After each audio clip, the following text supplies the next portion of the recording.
No,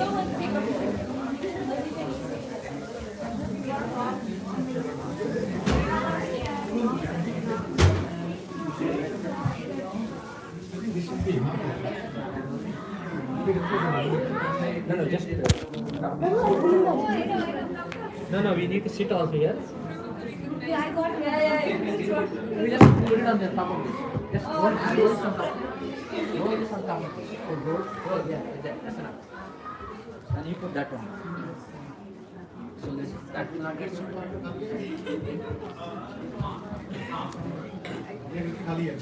I'm pretty sure, yes. Oh, no. Many different.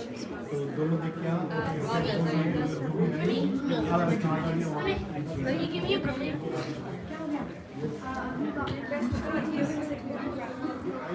There we go. This about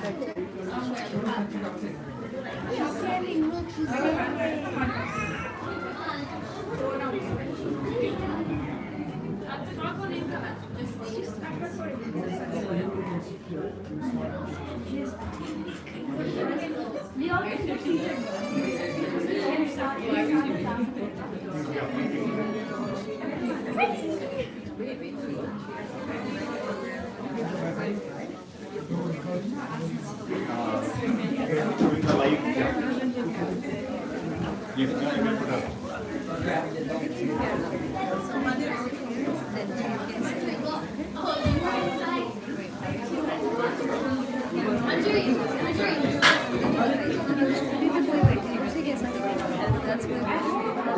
That's why I'm saying you should come here.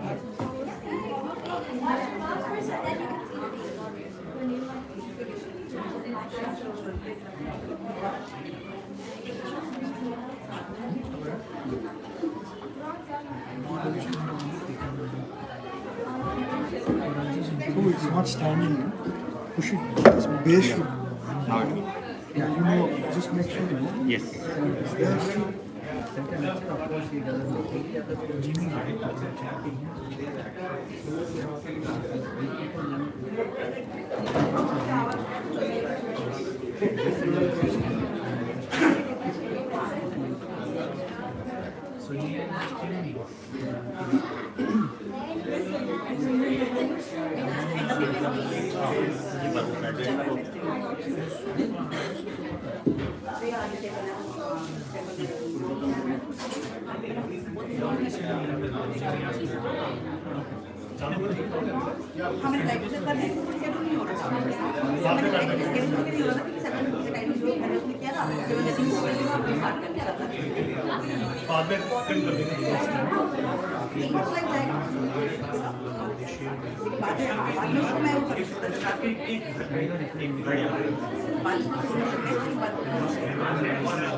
और slide में हाथ से हो जाएगी थोड़ा coordination कम हो लेकिन उसका जो है अपने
You need right now or you can do that?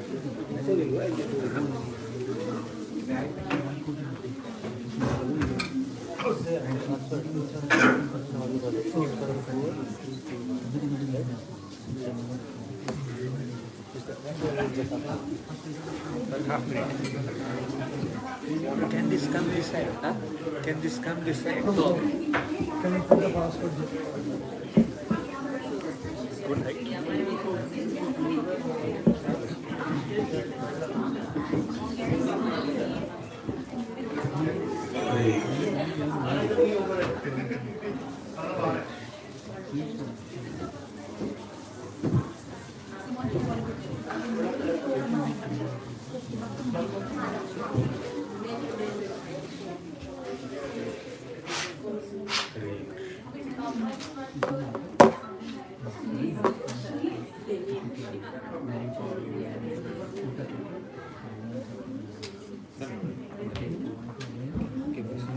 Oh, this also good, eh? Yeah. This is it.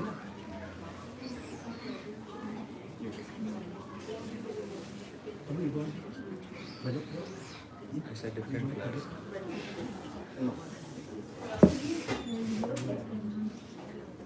This is good, right? This is right. Visibility.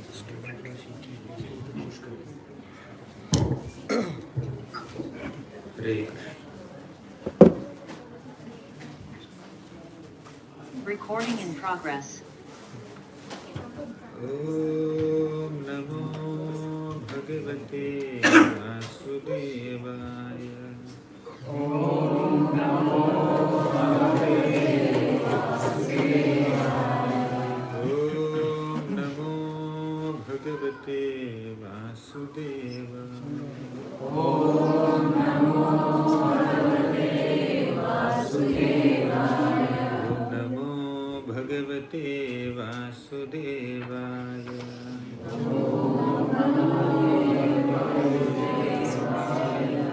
Om Ajnanatimmirandhasya Gnananjanashalaakaya Chakshurunmilitam Yena Tasmai Shri Gurave Namaha.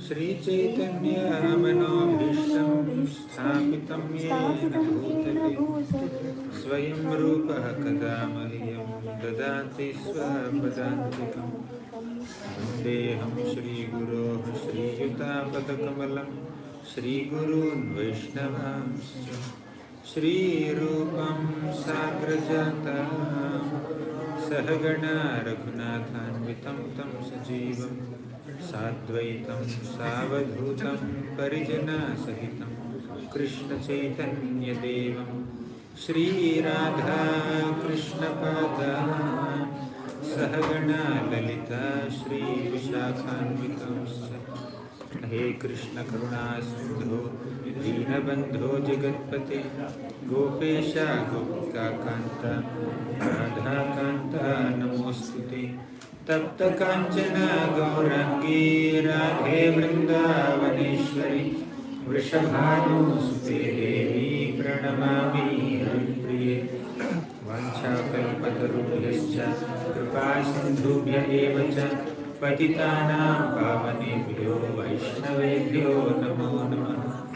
Namo Om Vishnupadaya Krishna Presthaya Bhutale Srimate Bhaktivedanta Swamiti Namini. Namaste Saraswati Devi Gauravani Pracharini Nirvishesha Shunyavadi Paschatya Desharini. Jai Shri Krishna Chaitanya Prabhu Nityananda Shri Advaita Gadadhara Srivasadi Gaura Bhaktivinoda. Hare Krishna Krishna Krishna Hare Hare Hare Rama Rama Rama Hare Hare.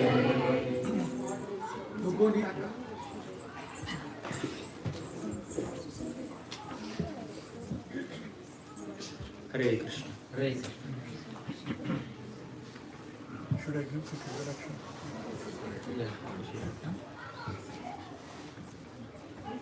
So Hare Krishna devotees, thank you all for joining today. Today we are doing a special session by His Grace Gaurang Darshan Prabhu. He is, just to give a quick idea on what Prabhu is. Prabhu joined ISKCON in about 2009. Since then, he has contributed immensely. He is a monk who lives in Mumbai. There is an ashram called GEV, Govardhan Eco Village. Some of you would have visited. So he lives there, and he is very proficient in scriptures. He has studied thoroughly and has authored about 30 books. In just a span of 10 years, he has authored. By education, he has done masters from Indian Institute of Sciences. I hope you know, to get into IASC is not an easy thing. Like top 10, 20 people in entire country get there. So he studied from there, and he worked for 2 years. When he was working, within 2 years he produced about 10 research papers and a patent on his name. So very research oriented and also a very spiritually enlightened person. And single-handedly he runs Govardhan Eco Village Vidyapit, which is a Vaishnava studies forum, which he makes the curriculum and everything. And he delivered about 7,000 lectures so far in the last 10 years, and authored 30 plus books. And some of his books are available there. And his focus is children education as well as adult education. So he brought a lot of value to ISKCON through his books. So the scriptures which are difficult to understand, assimilate the message, he made it very easy through his books. You can go through them. The scriptures which are not easy to relate to, he made it in such a way that we can all relate to in our life. So we'll hear on the topic of the holy name today, power of the holy name. That is the basis for the movement, ISKCON movement, because this is something that Yuga Dharma and Lord Chaitanya, who came 500 years ago, he inaugurated the holy name Sankirtan movement. So it's a very relevant topic and very important topic for everybody in Kali Yuga. So he's going to enlighten us on the topic. Hare Krishna. I welcome all the devotees for this evening session. I am very grateful. This can come up. Yeah, thank you. I'm very grateful and thank all of you for having me here.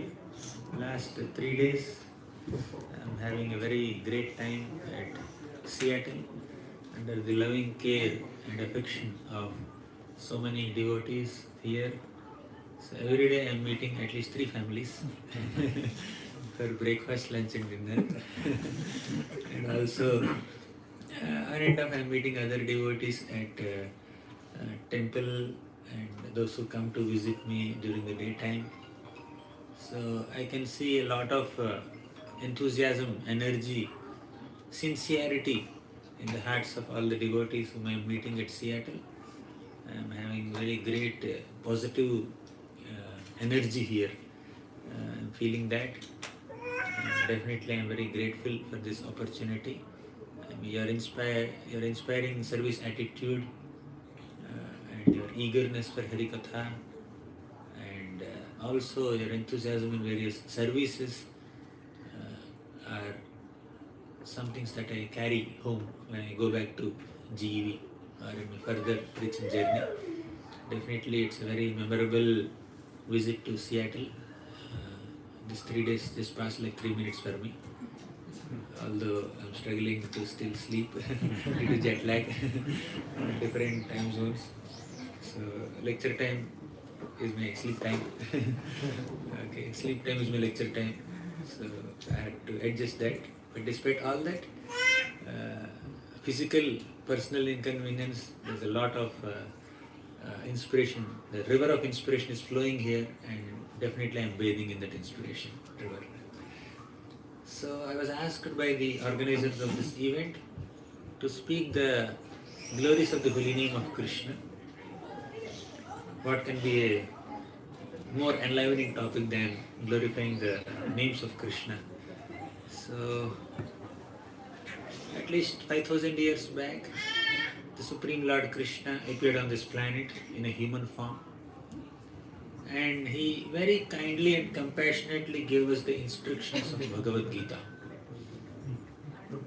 Right in the middle of Bhagavad Gita, back people It's can't quite hear. close, but there you may have to increase the volume. Increase the volume. There's only one.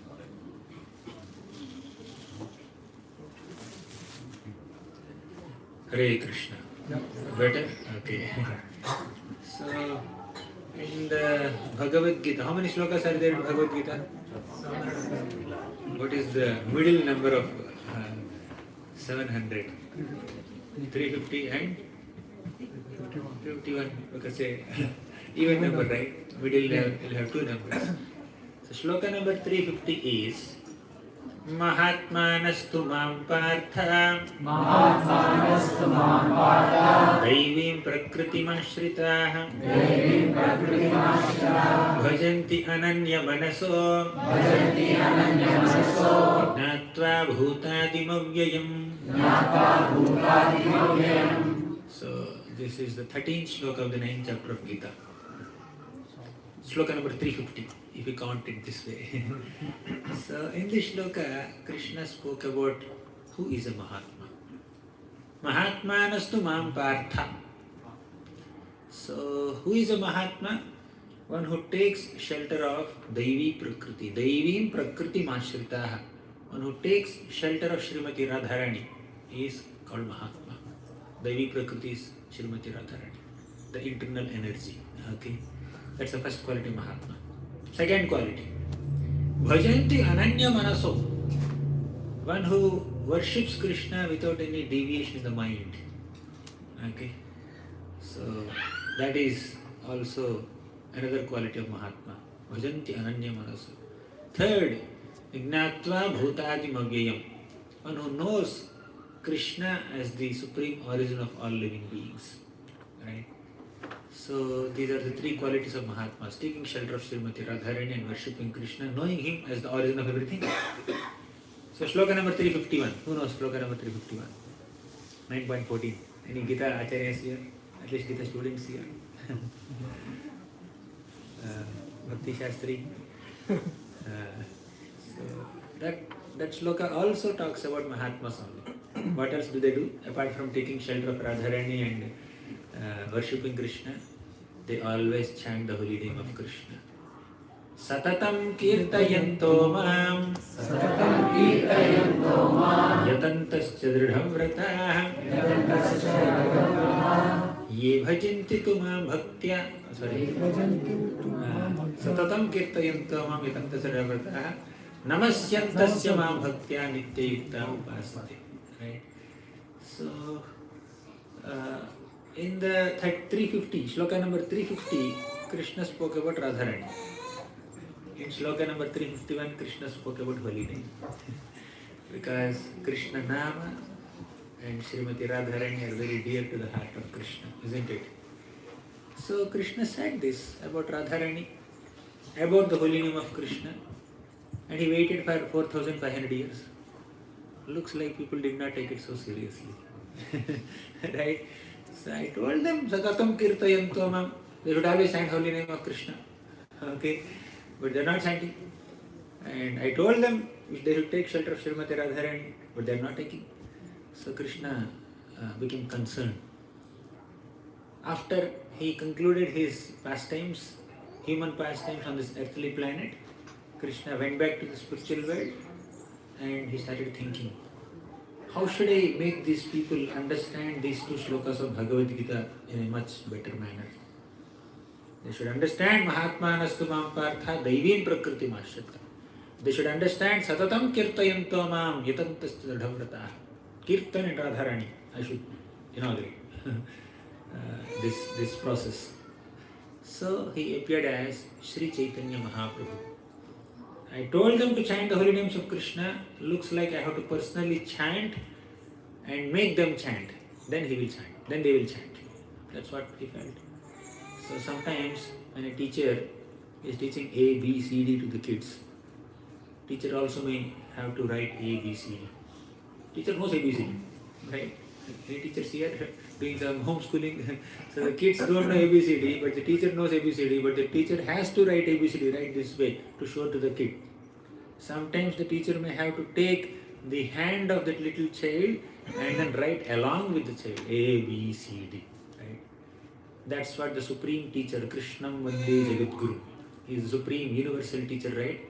So the teacher of universe, Krishna, thought that looks like I have to personally chant the holy name of Krishna and then make them chant the holy names of Krishna. So he appeared in the mode of a devotee. Let me become a devotee of Krishna. Let me keep aside my godhood for a while. Let me assume the mood of a devotee of Krishna and then chant the holy name of Krishna and inspire everyone to chant Krishna, Krishna, Krishna, like that. So which devotee? There are so many devotees of Krishna, and now Krishna, if he wants to accept the mood of a devotee, whose mood will he accept? The best of all devotees. Who is the best of all devotees of Krishna? Easy question. Radharani. So Krishna accepted the mood of Radharani and appeared as Lord Sri Chaitanya Mahaprabhu. Is it clear so far? Right? So he appeared as Lord Sri Chaitanya Mahaprabhu. Mahaprabhu is Krishna only. So according to Sri Chaitanya Charitamrita, written by Perfect time. Sri Radha. Right. So according to Sri Chaitanya Charitamrita, written by Krishnadas Kaviraj Goswami, Lord Chaitanya Mahaprabhu is a combination of Radha and Krishna. You see Radha and Krishna there, and you see Lord Chaitanya here dancing along with his associates, right? So he is none other than Radha and Krishna combined in one form, right? Radha Krishna Pranaya Vikriter Haladini Shakti Rasma Ekatmanam Api Bhuvipura Deha Bhedau Gatautau Chaitanyakhyam Prakata Madhuna Tadvayam Chaikyamaptam Radha Bhavadjitu Sabalitam Naumi Krishna Swarupam. Radha and Krishna are one, right? But they have manifested themselves in two forms, one male form and one female form, for the purpose of enjoying pastimes, right? For the purpose of experiencing rasa, right? And Chaitanyakhyam Prakata Madhuna Tadvayam Chaikyamahaptam. Although they are two, again they have become one in the form of Chaitanya, Chaitanyakhyam. How did this happen? How did these two persons, Radha and Krishna, become one? Radha Bhavadhyati Sivalitam Naumi Krishna Swarupam. Radha Bhava means the emotion of Srimati Radharani. Radha Dhyati means the complexion of Srimati Radharani. Right? So, here the author of this shloka, Kaviraj Goswami, says that Lord Krishna accepted the emotion of Radharani and the complexion of Radharani. What is the emotion of Radharani? Being a devotee of Krishna. So he accepted the Bhakta Bhava, the emotion of being a devotee of Krishna from Radharani, topmost devotee of Krishna. And he also accepted the complexion of Radharani. What is Krishna's color? Black or blue, whatever you may call it. And what is Radharani's color? Golden. Golden color. Tadit Suvarna Champaka Pradipta Gaura Vigrahe Mukha Prabha Parasta Koti Sharadendu Mandale Vichitra Chitra Sancharacha Kora Shavalocane Kata Karishyasi Hama Krupa Kataksha Bhajanam. Tadit Suvarna Champaka. Radharani's bodily complexion is like that of golden champak flower. You see champak flower? It's a 5 petal wala. And that there is inside there is a little golden hue, right? Yellowish golden. Radharani's color is like that. Tadit Suvarna Champaka Pradipta Gaura Vigrahe Mukha Prabha Parasta Koti Sharadendu Mandale. Mukha Prabha, her beautiful Prabha, effulgence emanating from her beautiful face, is like millions of Sharat Purnima moons rising together. Have you seen moon on Sharat Purnima night? Right? Sharat season, autumn moon, somewhere in Kartik time, just before. Just compare, multiply the beauty of that moon and effulgence of the moon with 1000 or 10,000. or 100,000. That is Srimati Radharani's complexion. And Krishna has stolen that complexion of Radharani, or accepted the complexion of Radharani, and also accepted her mood, emotion and complexion. Mood of being a devotee of Krishna and the complexion of gold color. Krishna became Lord Chaitanya Mahaprabhu. And he appeared on this planet as the son of Mother Sachi. Krishna in a human form appeared as the son of Mother Yashoda, and now he is appearing as the son of Mother Sachi. Both are same. And he started spreading the holy name of Krishna. Chiradadattam nijagupta vittam swaprema namamritamatyudaraham apamaram yo vitatara gauraha Krishno janebhyastamaham prapadye. Chirat adattam, Krishna thought that I have not bestowed this boon of Krishna prema since long time. Adattam, I have not given this as charity. I have given so many boons to so many people in this world, but I have not sufficiently bestowed Krishna prema on these people of Kali Yuga so far. So now I must do it. So Krishna appeared as devotee of Krishna, Lord Chaitanya, to give Krishna prema to everyone. What is this Krishna prema? New concept. Basically, the aim of our life is, the goal of our human life is supposed to be loving God. We are supposed to love God because we are all children of God. So as amshas of Krishna, we have a natural, innate attraction towards Krishna. We are supposed to develop that innate love for Krishna. So the goal of human life is to love God, and on the basis of loving God, you will love everyone. What is love of God? Loving God means loving God, loving those who love God, loving those who are trying to love God, loving those whom God loves. Got it? Loving God, loving Krishna, loving those who love God, pure devotees of Krishna, loving those who are trying to love God, practicing devotees like all of us, and loving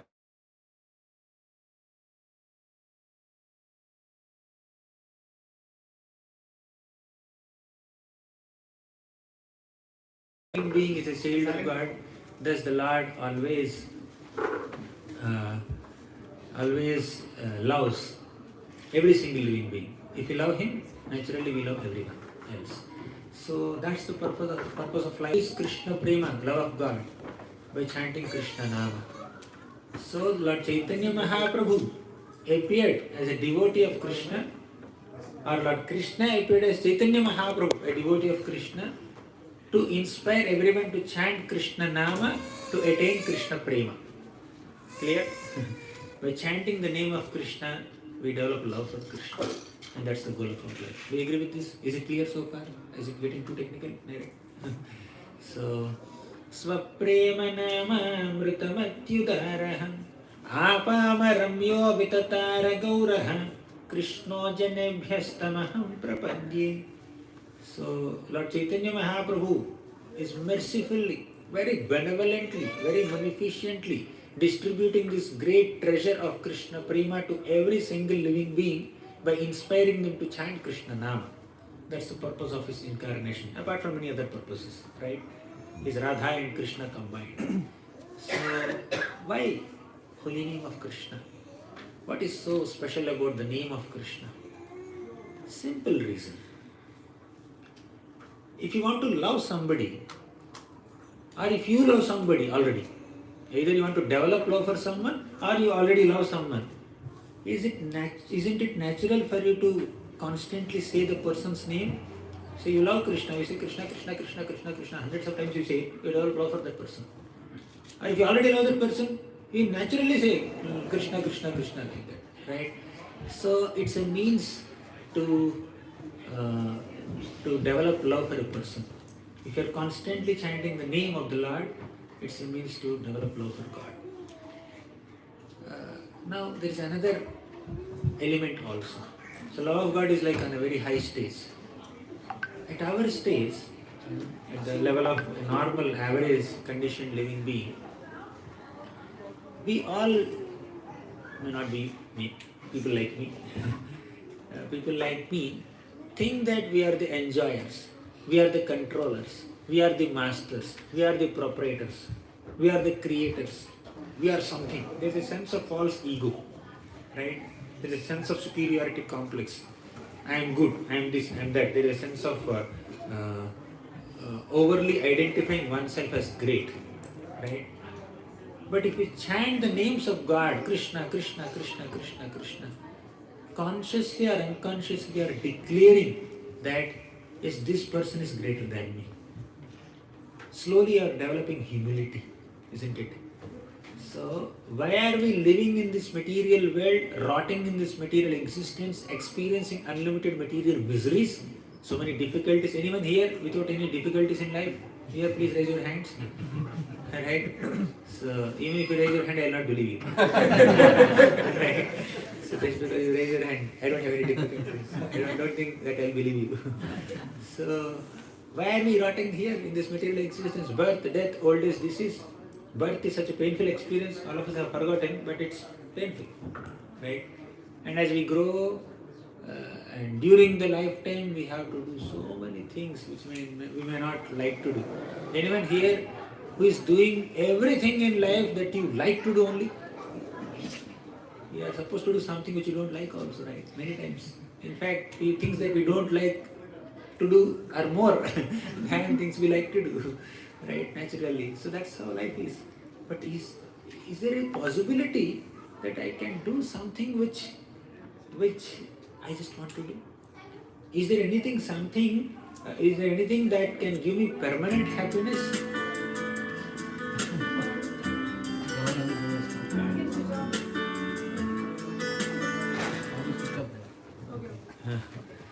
So, can anything give me permanent happiness? See, why are we doing anything in this life? Because we want happiness, we want satisfaction. But whatever we do here, that is giving us some limited satisfaction. Can we get unlimited satisfaction? Whatever we are doing, it's giving some temporary satisfaction.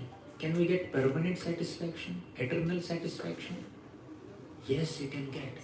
Is there a place or is there a process that can give me permanent satisfaction, permanent happiness? Yes, that's the spiritual world. In the material world, because everything is temporary, we have temporary happiness, temporary pleasures. But in the spiritual world, because everything is permanent, we'll have permanent pleasure. So, to attain that permanent pleasure, eternal pleasure, what are we supposed to do? We are supposed to go to spiritual world. As simple as that. So, many of you came from India to America. Or somebody may go to different country. Why? There is a reason behind it. So you want some better career or some peace or something like that. There is a reason behind doing whatever you are doing, right? Similarly, you want to relocate from this material world to spiritual world for better happiness, eternal happiness. Yes, there is a process for doing that. And that process is the process of self-realization. Atma Sakshatkar Padhati. So that process of self-realization is different in different yugas. In Satya Yuga, people used to meditate for 10,000 years or 20,000 years. You ask them, will you take lunch? I have taken breakfast just 10,000 years back. I can continue for 20,000 more years. Don't worry. Then I will take lunch. I have that ability. They can sit underwater also and do meditation for 10,000, 20,000 years. Here we don't have 10,000, 20,000 years lifespan only. Right? So, then meditation is the process of attaining self-realization. Then later other yugas are there, they do deity worship, they do perform elaborate yajnas, sacrifices. So, different yugas have different yuga dharmas. But here is Kali Yuga. Kali Yuga people have less lifespan. Prayen alpayusha sabhya kalavasmin yuge janaha mandaha sumanda matayoha manda bhagya hipagritaha. Kali Yuga people have very less lifespan. Kali Yuga people also are not very intelligent in comparison to previous yugas, by the way. Right? So don't get offended. Hey? He's calling us not so intelligent. No, there are many intelligent people here, but in comparison to the intelligence of previous yuga people, we are little less. Okay, much less, not little less. Our lifespan is less, intelligence is less, patience is less, agitation is more, we are always disturbed, always misguided by different people, always distracted, illusion. So, for such people, the process of self-realization has to be very simple. They can't handle so much. The pass mark has to be reduced. Here, people cannot even get 35% to pass the exam.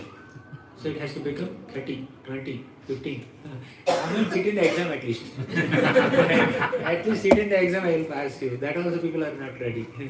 Because Kali Yuga people generally get too engrossed in different kinds of material pleasures, in their perceptions and enjoyment, and they won't be able to focus on the path of self-realization. For them, a concession is given.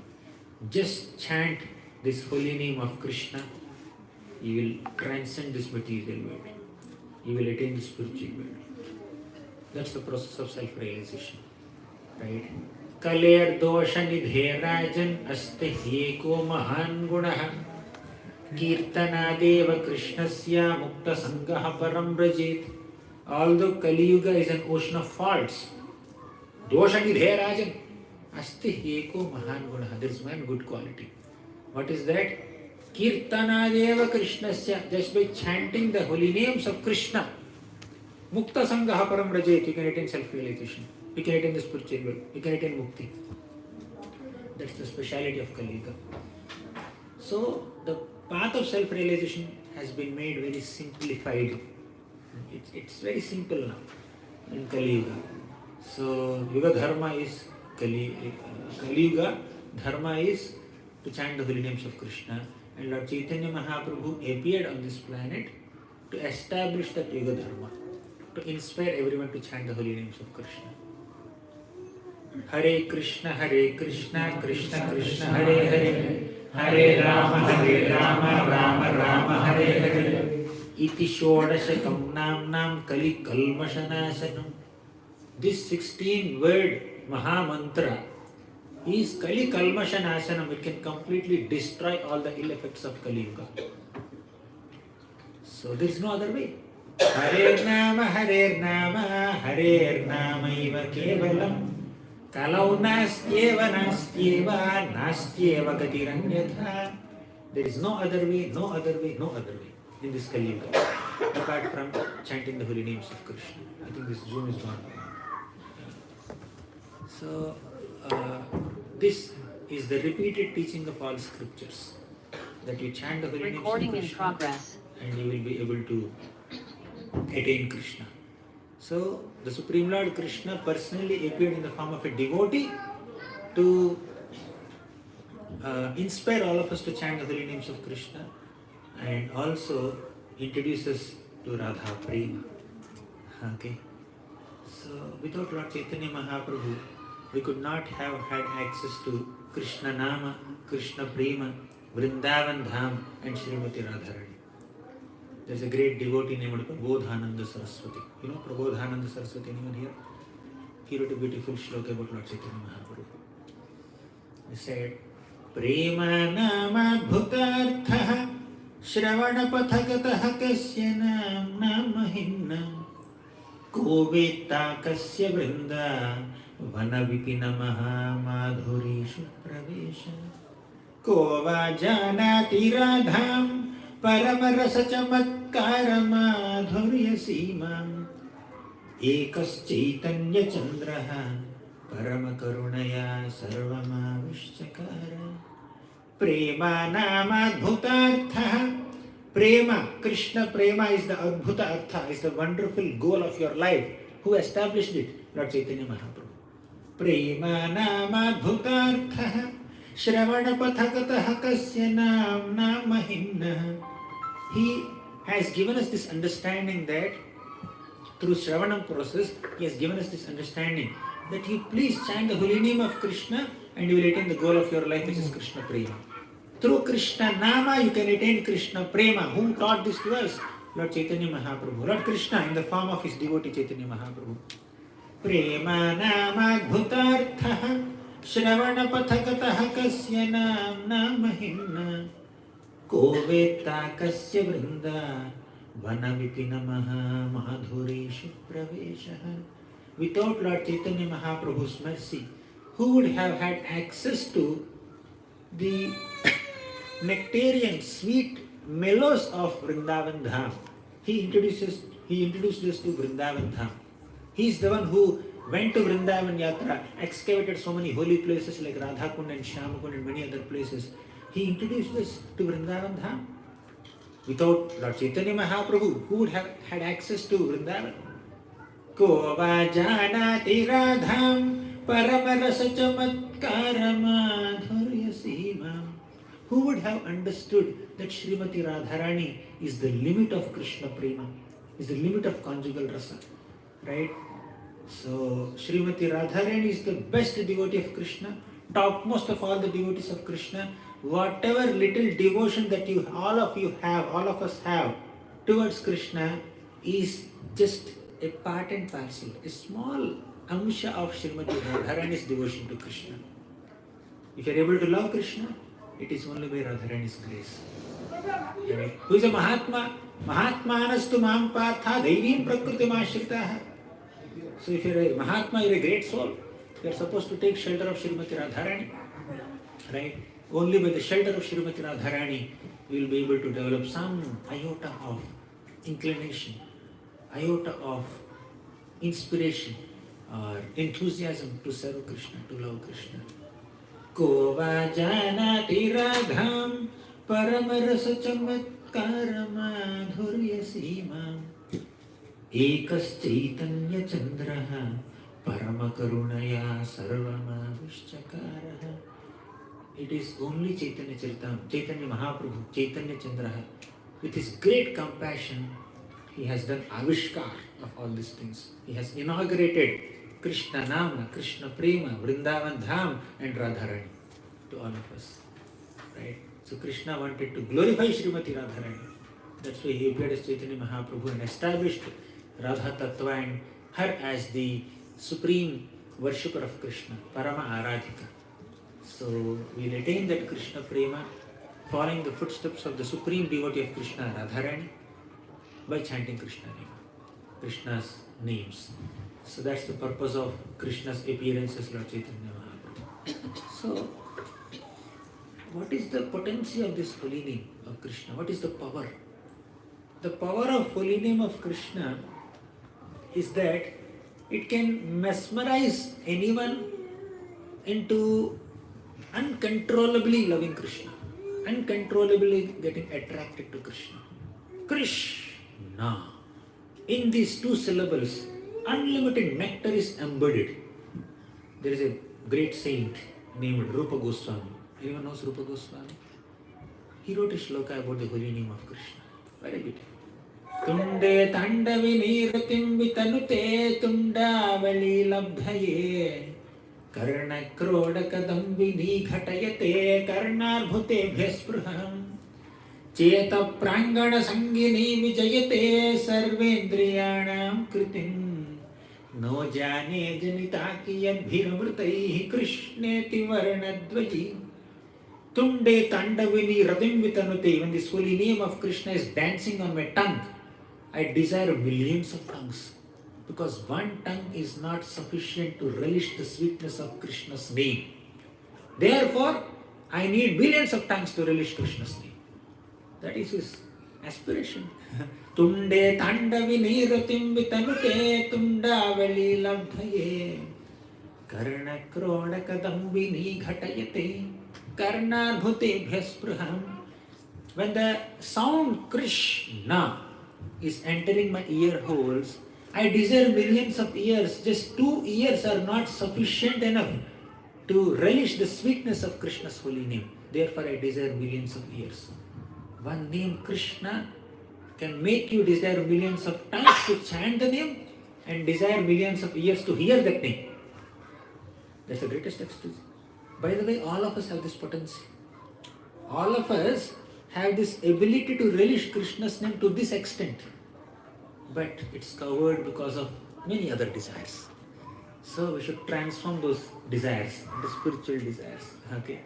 So it's like when you hear a song, for example. Have you ever fallen in love with some song? Whether it is Tollywood or Bollywood or Mollywood or Collywood or Hollywood, some song, right? Many are Tollywood here, right? So if you fall in love with some song, you feel like hearing it multiple times, right? At least till you get bored, right? So maybe you hear 100 times, 200 times, as soon as it gets released. And on top of it, if the song is your favorite hero song, or if the song is written by your favorite lyric writer, or if the song is composed by your favorite music director, okay, or the song is appearing in a movie which is made by your favorite director, definitely that song gets attention, right? Now this song or mantra, Krishna mantra, Hare Krishna Maha Mantra, it is the name of our favorite hero, right? Who is our favorite hero? Krishna. He is our supreme hero, whatever title you want to give in the modern context. He is the supreme hero. And that is being chanted by Srimati Radharani, right? And that is being inaugurated by Chaitanya Mahaprabhu. And all the scriptures are saying this.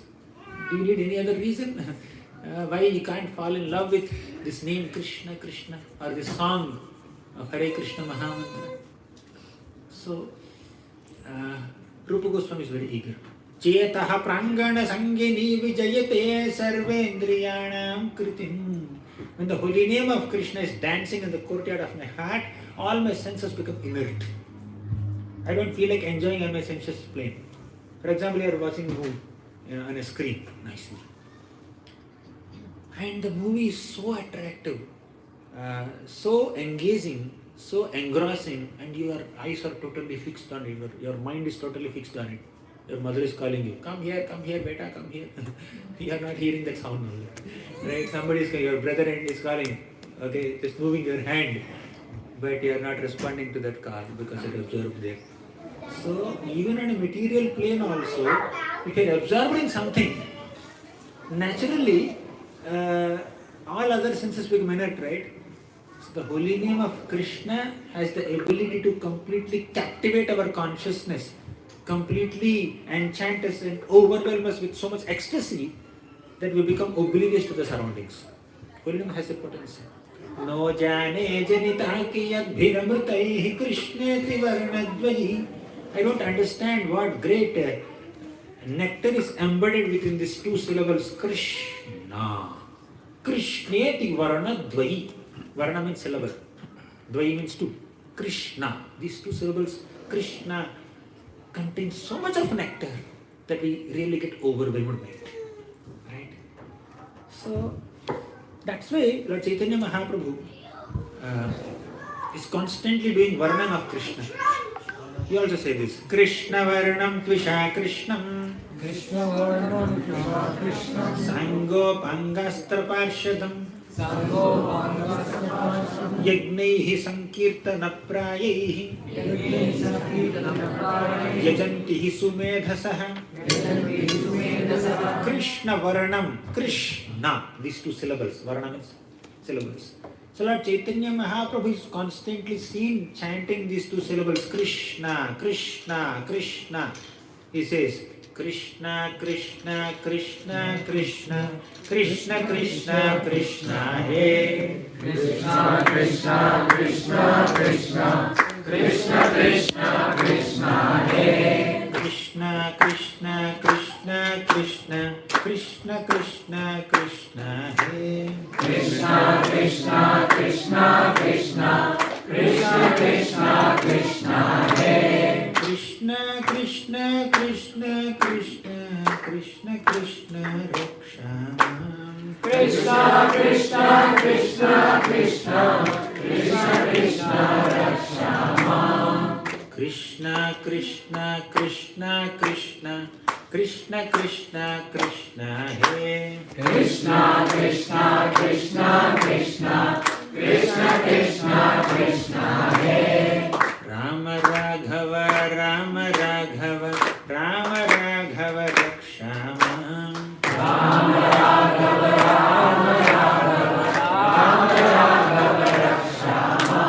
Krishna Keshava, Krishna Keshava, Krishna Keshava pahi mam. Krishna Keshava, Krishna Keshava, Krishna Keshava pahi mam. In this way, Lord Chaitanya Mahaprabhu is constantly chanting Krishna, Krishna, Krishna. Krishna Varnam Tvisha Akrishnam.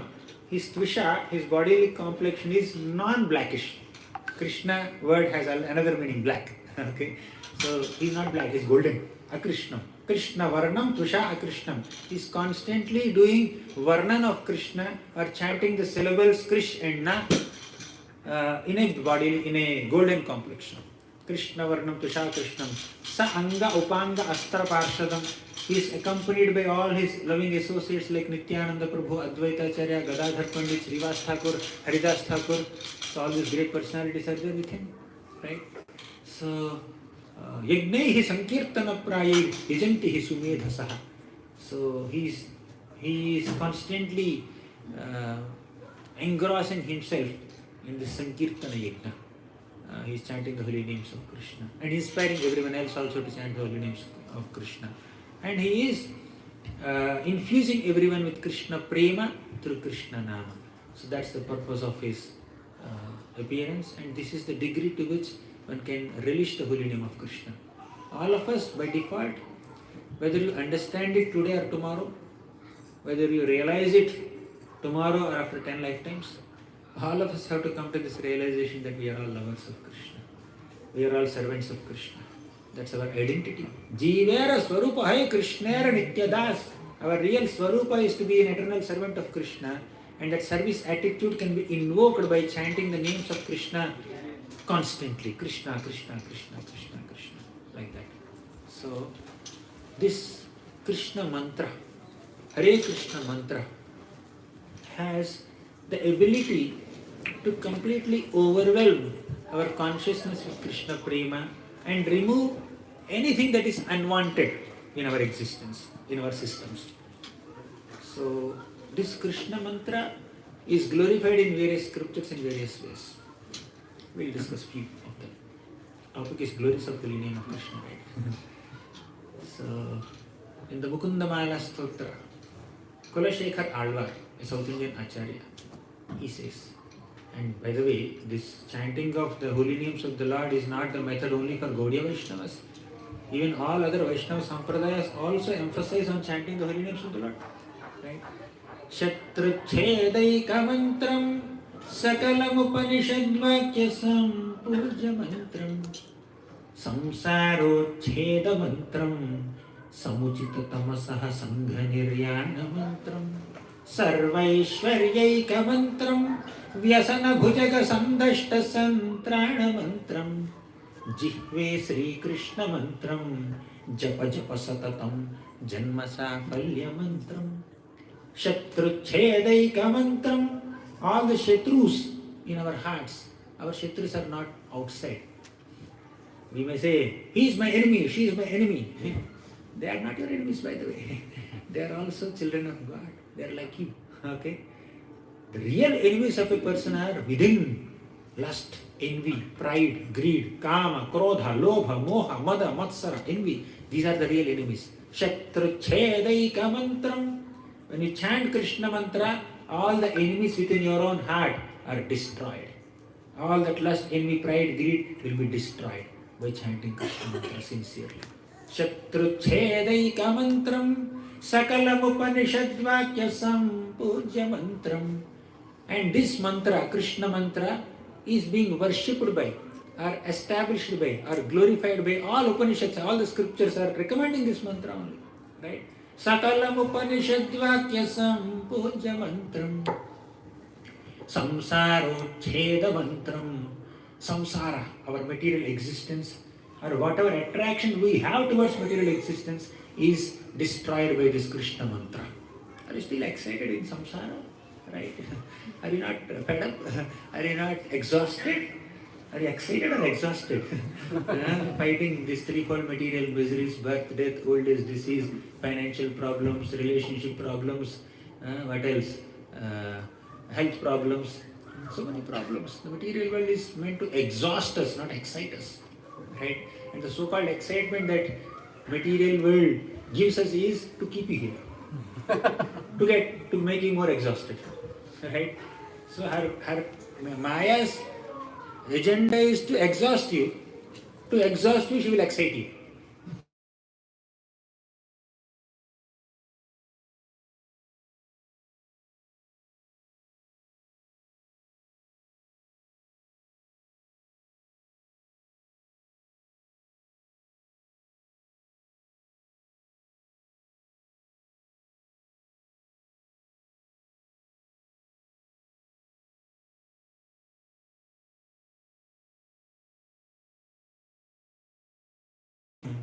Samuchita tamasaha sangha niryana mantram.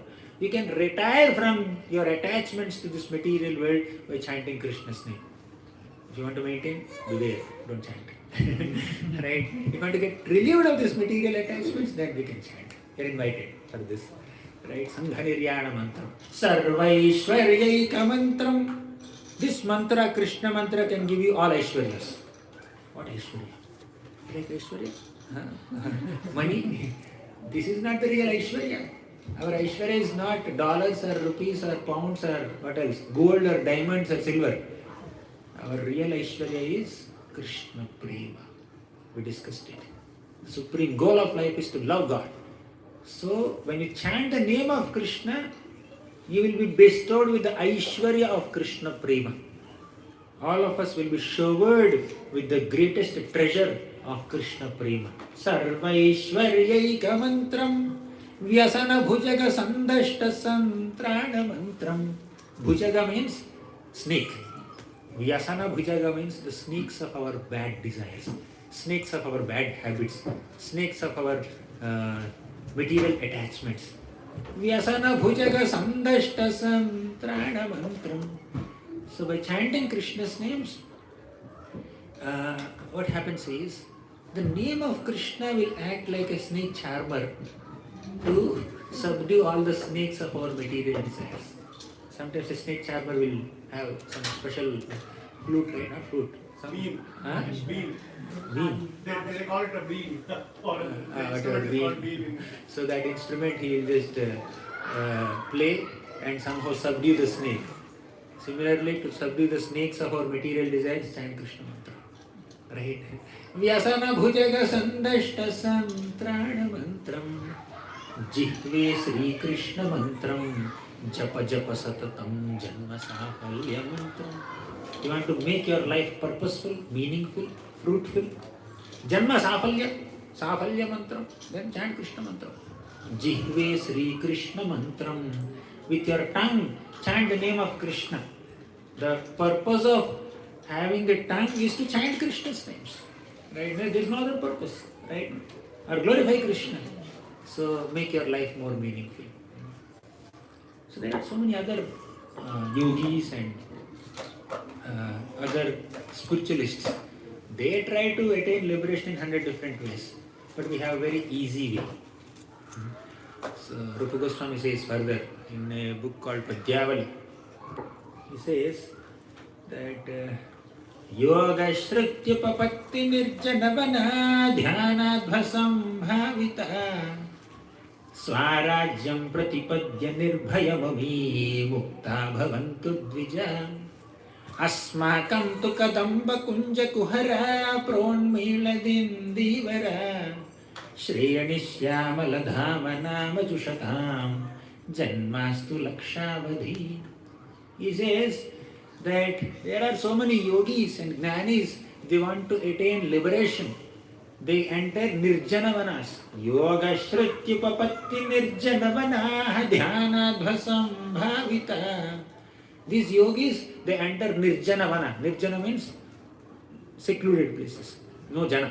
Okay, these forests do not have any population, so they go to such unpopulated forests and they sit there and meditate for a long time, 10,000 years, 20,000 years. Dhyana bhasam bhavita swarajyam pratipadya nirbhayamami mukta bhavantu dvija. In this way, by chanting, by meditating on the Lord, they think that they are liberated. Let them think that they are liberated. No problem, I have no issue. I have no insecurity just by seeing them. Oh, they are getting liberated. Actually, they don't get. generally speaking. Because yogis, they perform yoga or some meditation, Ashtanga yoga, and they want Ashtasiddhis. Ashtanga yoga means 8 kinds of practices. Ashtasiddhi means 8 kinds of perfections. Right? They perform Ashtanga yoga, they do some dhyana, they follow yama, niyama, asana, pranayama, pratyahara, dharana, dhyana, samadhi, they undergo all these 8 practices and they want 8 perfections. What are 8 perfections? Anima, mahima, laghima, garima, prapti, ishitya.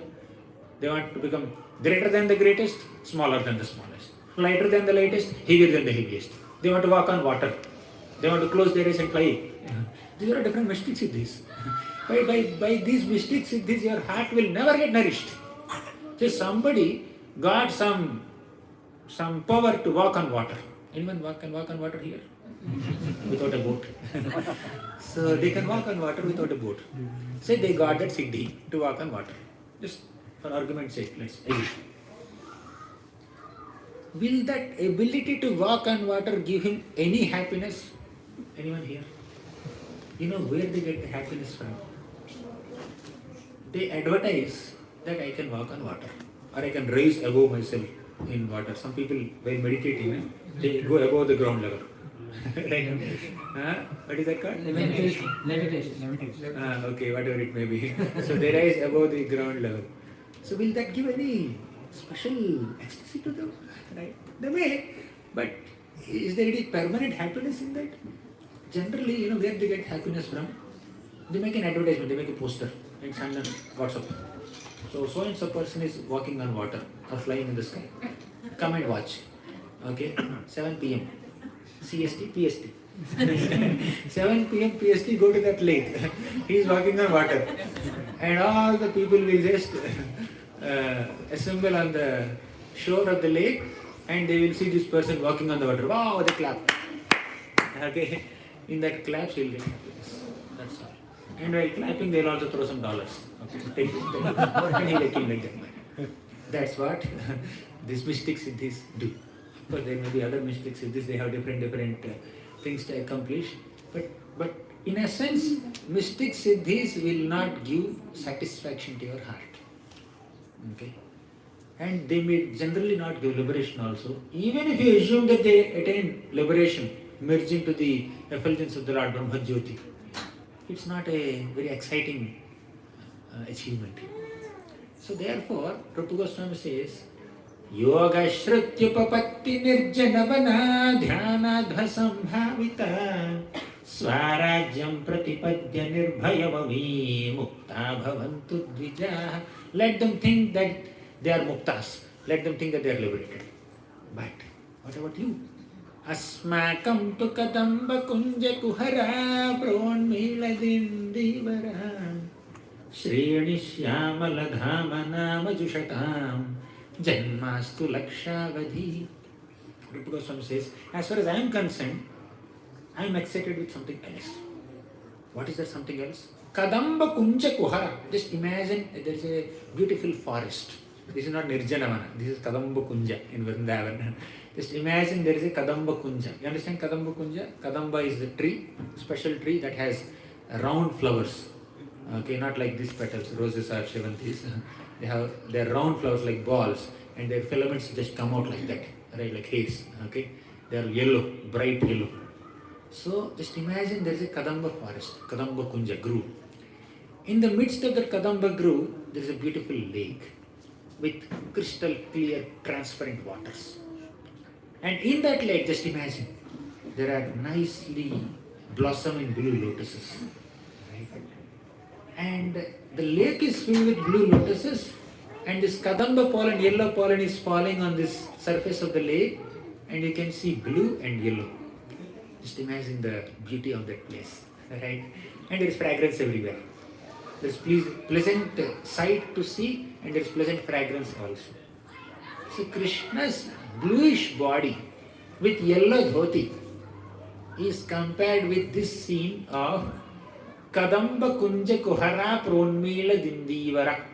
Means this scene where blue lotuses in that lake are surrounded by Kadamba pollen. That scene is resembling Krishna's form.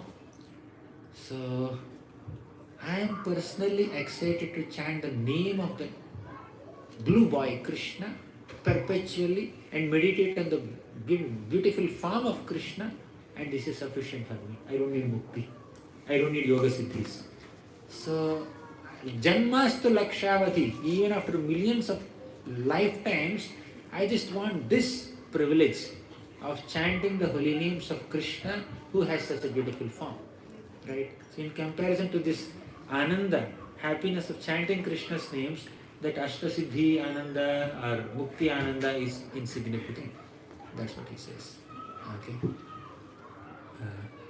So in this way, there is a lot of excitement shown by our great acharyas to chant the holy names of Krishna, and there is a lot of emphasis given by all these acharyas, Vaishnavas, recommending us to chant the holy names of Krishna. And as I said, this recommendation is not there only in this one Vaishnava Sampradaya. There are many other Vaishnava Sampradayas. So again, there is another beautiful shloka, Sri Vaishnava Sampradaya shloka. It says that He Martya Paramam Hitam Shrunutavo Vakshyami Sanshepatah Samsararnavama Padurvibahulam Samyak Pravishya Sthitah Nanagnanamapasya Chetasi Namo Narayanayetyamun Mantram Sapranavam Pranama Sahitam Pravartayedham Maho. Is getting too much? Too many shlokas? Sounds good. Sounds good, but it's understandable, right? So, the shloka says, He Martyaha, oh, immortal being destined to die in this world. So, in the Sanskrit shlokas, human beings are called Martyas.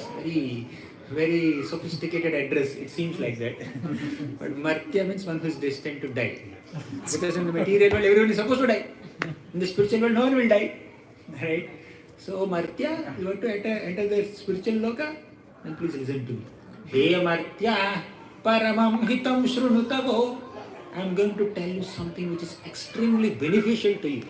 Ultimately beneficial to you. Please listen carefully. Who is saying this? Sola Shakra Alvar is saying.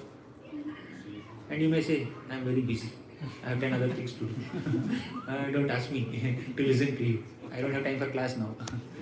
Then he said, Vakshyami Sanshepatah. I understand that you are very busy in your so-called glorious activities. But Vakshyami Sanshepatah, I am going to tell you in brief. I will tell you very concisely, don't worry. Sangshepa means concise, right? You are busy, I understand, therefore I am telling you concisely. Okay, tell me, what is that? Okay, the hero is saying. Then Kulashekara says that you understand your position? What is your position? Then he asks. Then he says, He Martya Paramam Hitam Shrunutavo Vakshyami Sanshepatah Samsararnavama Padurmi Bahulam Samyak Pravishya Sthitah. You know your situation? You have entered so deep into this ocean of samsara. Samsara Arnavam. Arnav is ocean. You have entered deep into this cycle of birth and death, samsara, material existence. And Urmi Bahulam, this ocean has so many waves. What are the waves? The difficulties, the material miseries, the three kinds of kleshas. The difficulties caused by body and mind. The difficulties caused by other living beings. Mosquitoes will bite us, dogs may bark at us. Other living beings are constantly troubling us. Okay? And natural calamities, it is cold, it is hot, it is raining too much. Right? So, Samsararnavama padurmi bahulam samyak pravishya sthitah. We have entered so deep into this ocean of material existence that has unlimited waves of material miseries. That's your situation. First understand. Understand the problem, then hear my solution. Right? So understand the problem. So when you are drowning in an ocean without any knowledge of swimming, is it possible for you to survive? Absolutely not. And even if you are an expert swimmer, still you cannot survive. How long you will swim? It's not like, 1,000 meters swimming, 500 meters swimming competition. You have to finish in 2 minutes, 3 minutes. It's not like that. Ocean is thousands of kilometers wide, and you can't see the shore, you can't see an island also, nowhere close. So you're swimming, you're getting exhausted, you're getting thirsty, there's water everywhere. But although in ocean, water is everywhere, you cannot quench your thirst, isn't it? You still feel thirsty. That's how material world is. It seems that happiness is everywhere, but that will not satisfy your heart. Okay? So you are swimming in an ocean, even with expertise in swimming, you cannot swim for a long time. And on top of it, there are sharks attacking you. Right? What are the sharks? The 6 senses. The eyes are getting attracted to beautiful sense objects. Ears are getting attracted to pleasant music. Tongue is getting attracted to tasty foodstuffs. Hand, skin is getting attracted to soft objects to touch. So like that, the senses are constantly attracting us. These distracted senses, attracted to sense objects, are like sharks in the ocean trying to attack you. So sharks are there, and you are not so good at swimming, and the ocean is very expansive, and there are waves of difficulties. How will you survive? So that's your situation. Please understand this. Okay? And is there any solution? Then Kulshekhara says, Nana gnanam apasya chetasi namo narayanaye tyamam. Nana gnanam apasya. Please keep aside all your concocted methods of getting out of this material ocean. You may think you are gnana, you are great gnani. Keep that gnana aside. I am giving you a simple solution. Follow that. Your gnana will not protect you, by the way. Your analytical knowledge will not protect you.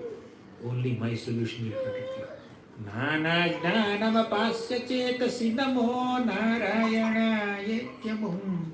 I am going to tell you one simple formula. Narayanayeti. Please chant this name. Narayana, Narayana, Narayana, Narayana. Okay. Mantram. Chant this mantra. Sapranavam. Along with pranava, omkara. Then it becomes Om Namo Narayana. Okay. Mantram sab pranavam pranama sahitam. While chanting this mantra, offer pranams also. Offer obeisances to Krishna and chant the names of the Lord. And this is the practice for you. Pravartayadham, who constantly do this, constantly chant the holy names of the Lord, you will be relieved from this samsara. That Krishna Nama or Narayana mantra is that rope that brings you, pulls you out of this material ocean and places you in a strong boat that can take you across this material ocean. Okay. So take shelter of the holy name of Krishna. Other methods are not that effective in this world. So this is the recommendation of several acharyas, right? So there are many such beautiful episodes in Bhagavatam that emphasize on the potency of holy name. One such story is, very popular story is Ajamil. So there is a pure Brahmana named Ajamil, and this Ajamila had truthfulness. He studied Vedas nicely. He is very respectful to elders. He participates in all kinds of pujas and yajna, japa, tapa, homa, etc. And he is married to a very, very beautiful girl coming from a respectable Brahmanical family, and is very obedient to his father. And one day, the father told him, Ajamil, can you please go to the forest and get some flowers and fruits for the sacrifice? Please do it. And this young man, Ajamil, went into the forest. And on his way back home, he saw a very nasty scene, obscene. Okay, so one man, Sudra, and one Dasi, prostitute, they were embracing each other in public as if it were a appropriate behavior. So he saw it, and he suddenly remembered all the important instructions, Vedic instructions that are given to him. You are not supposed to see the scenes. You are not supposed to get attracted by something which is unfavorable to your progressive spiritual life. So move ahead. So he remembered all these Vedic instructions. He wanted to move ahead, but he couldn't. But he forced himself to clear that scene. So he left that place, but the impression of seeing that nasty incident did not leave his mind. It haunted him.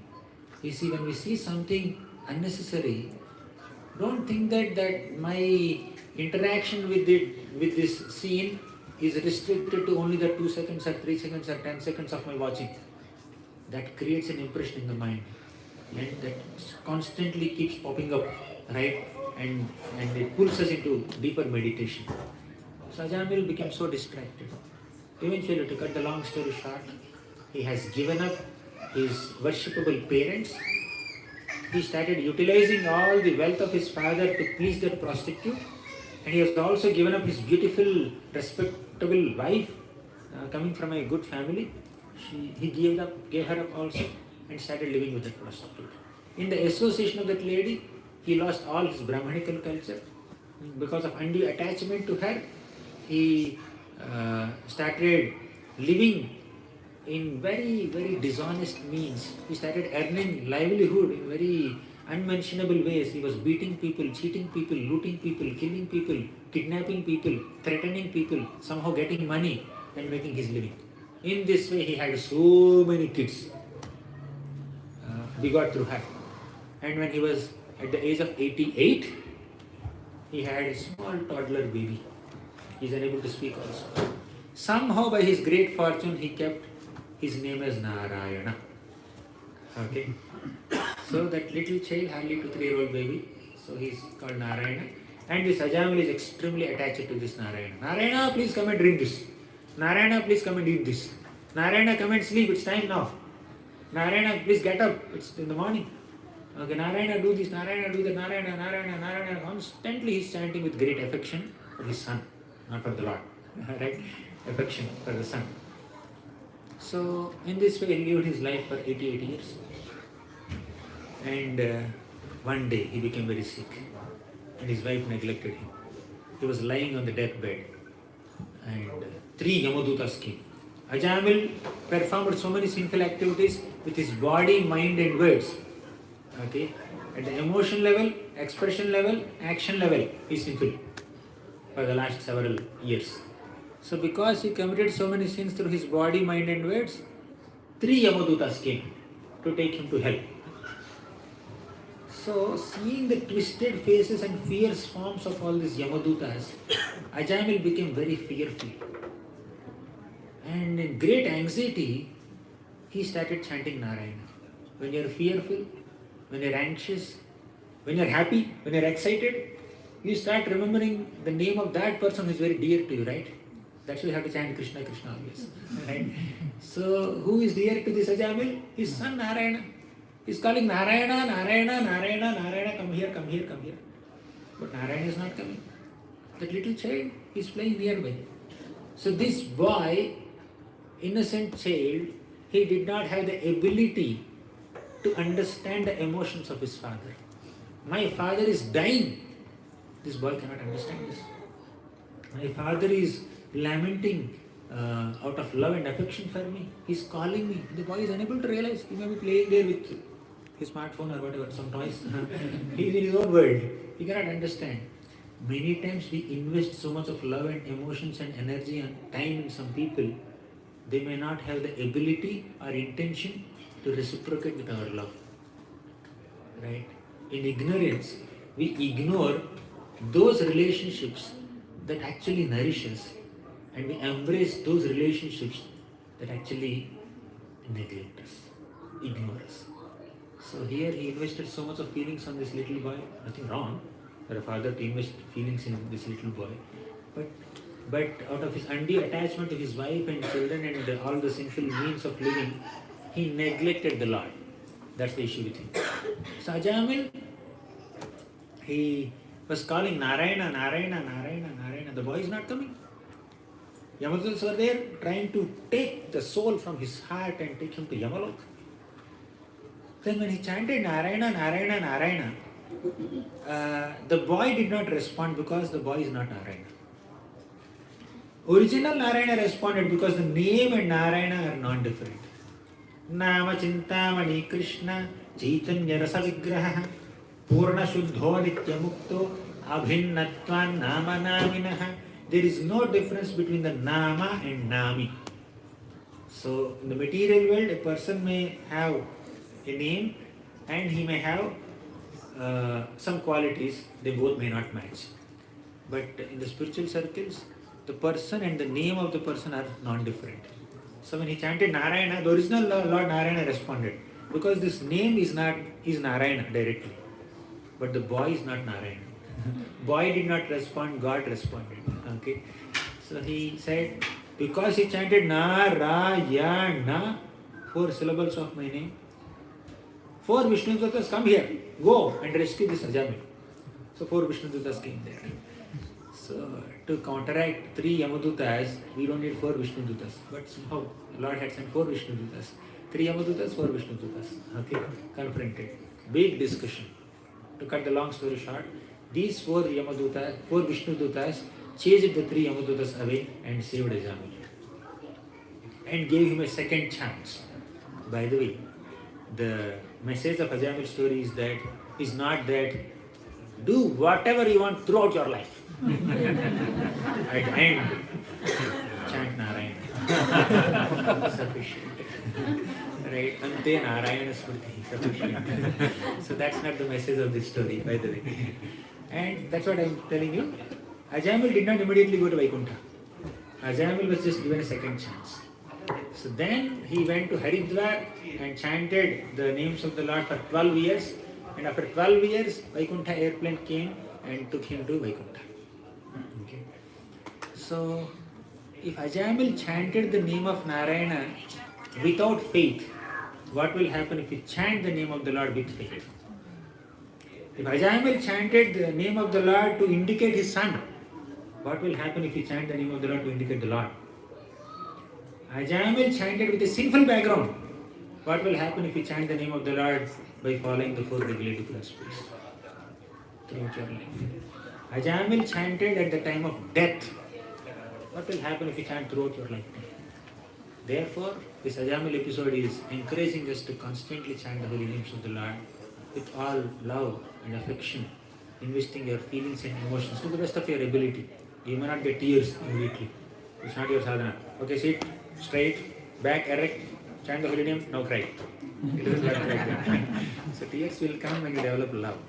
Okay, so tears will come when you sincerely chant the holy names of the Lord, and one day you will be infused with the love of Lord. Then tears will automatically come out of love, out of affection. So now, after being defeated by the Vishnudutas, all the Yamadutas went to Yamalok and challenged Yamaraj. Yamaraj, you have sent us to get Ajamil to hell.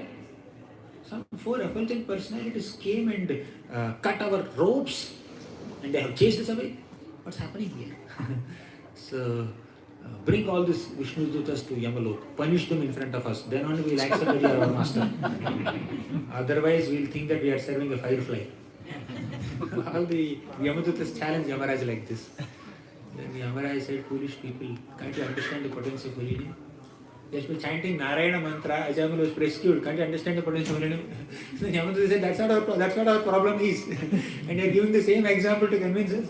Yeah, I did a mistake. My dear Lord, please forgive me and forgive my innocent or ignorant Yamadutas also. We have offended your pure devotee.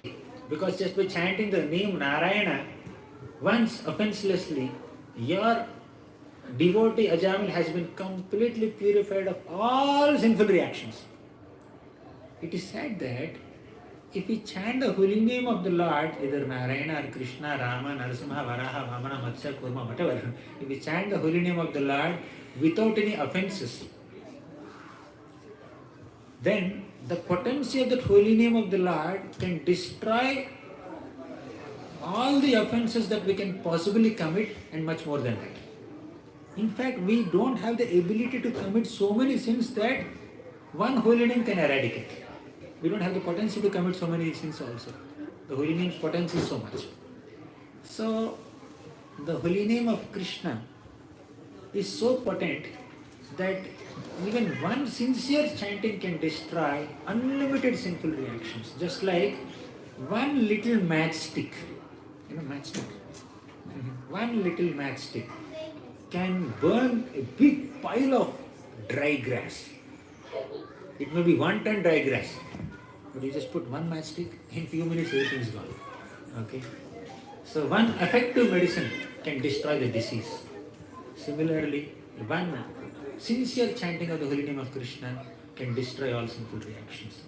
Forget sinful reactions. This holy name of Krishna will destroy even sinful desires also, sinful inclinations also. The more you chant the names of Krishna, the more you will be disinclined to perform any sinful activities. The purity of heart will automatically manifest. That's the power of holy name of Krishna. If you purely chant the holy name of Krishna, heart is purified, you don't even feel like eating meat. You don't even feel like committing some sin. You don't feel like even maintaining any illicit connections. You don't feel like gambling. You don't feel like doing any sinful activities. Right? So that sinful propensity is killed, naturally sinful reactions are gone. Right? Whatever sinful reactions have already been accumulated so far are destroyed.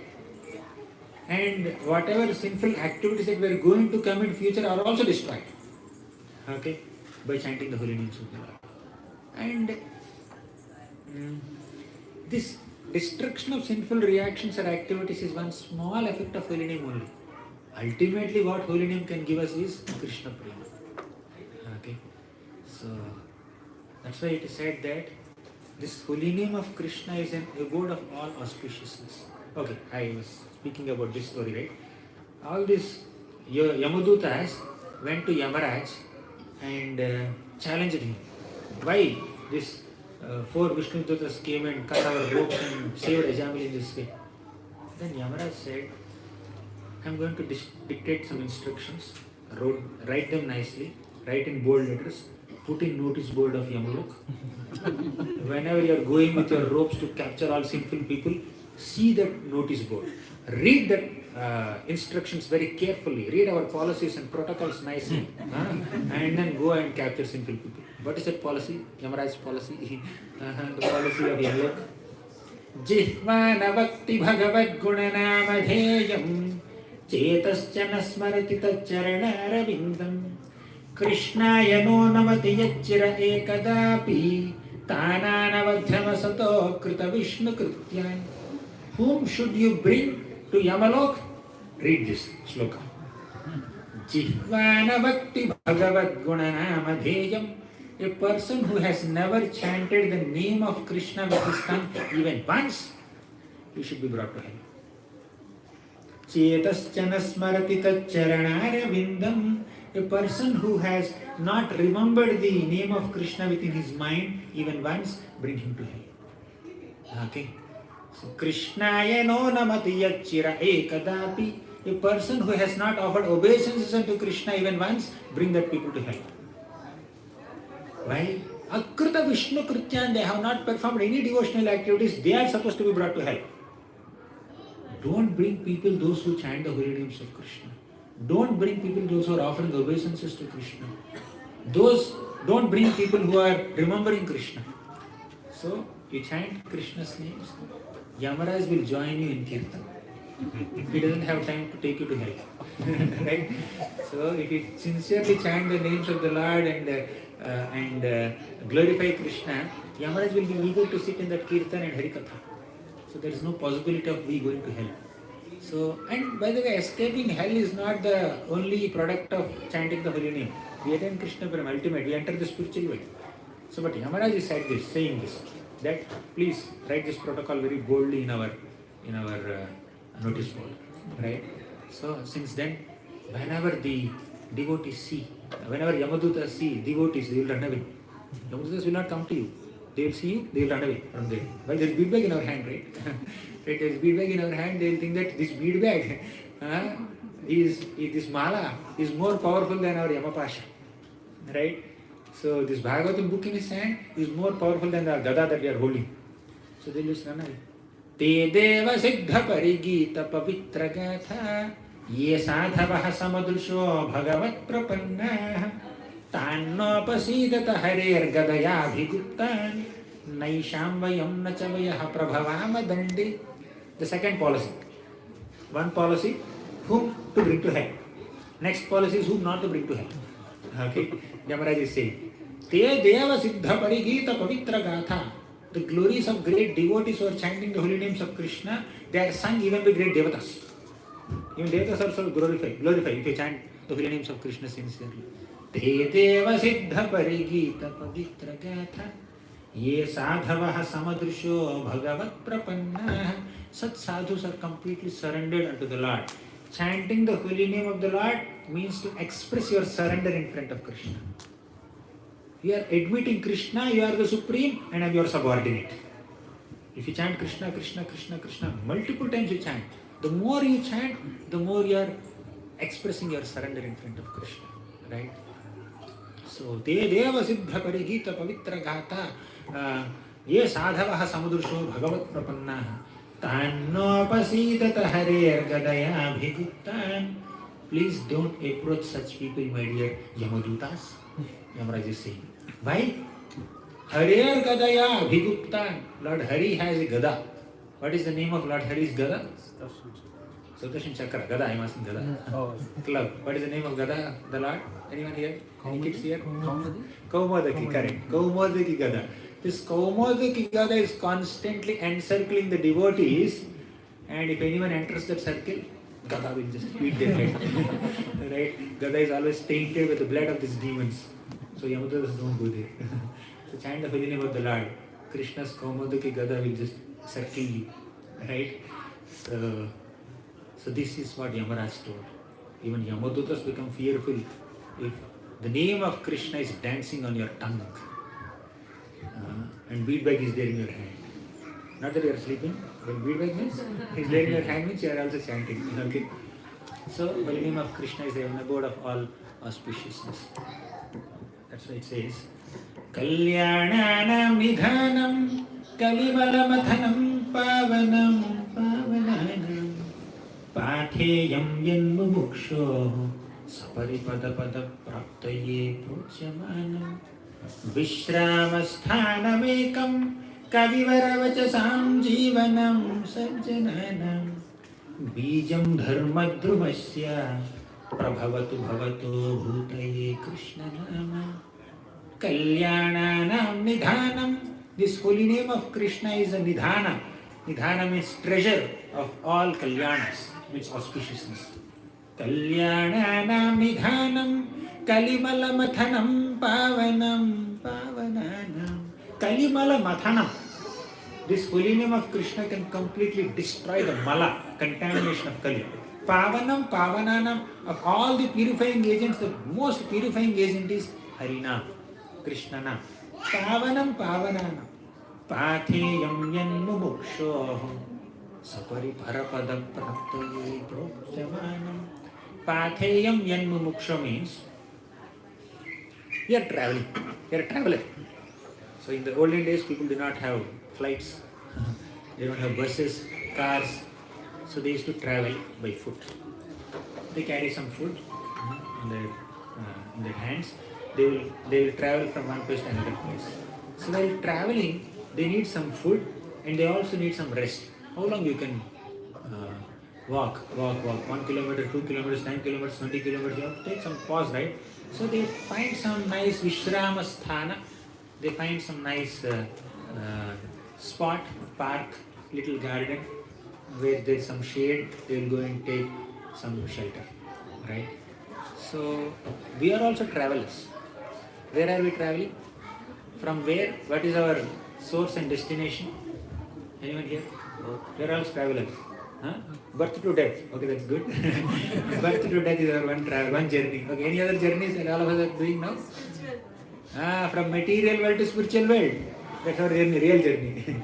Birth to death, anyways, it will happen inevitably without our effort. But we have to put our effort to travel from material world to spiritual world. In this journey, long journey to the spiritual realm, Vishramasthanamakam Kavivaravachasam Jivanam Sajjananam. We need some resting place, right? That resting place is holy name of Krishna. Right? We need some food, right? That food is also holy name of Krishna. Basically, the shloka says that when you are going to the spiritual world, the food that nourishes you is Japamala, is Krishna Nama.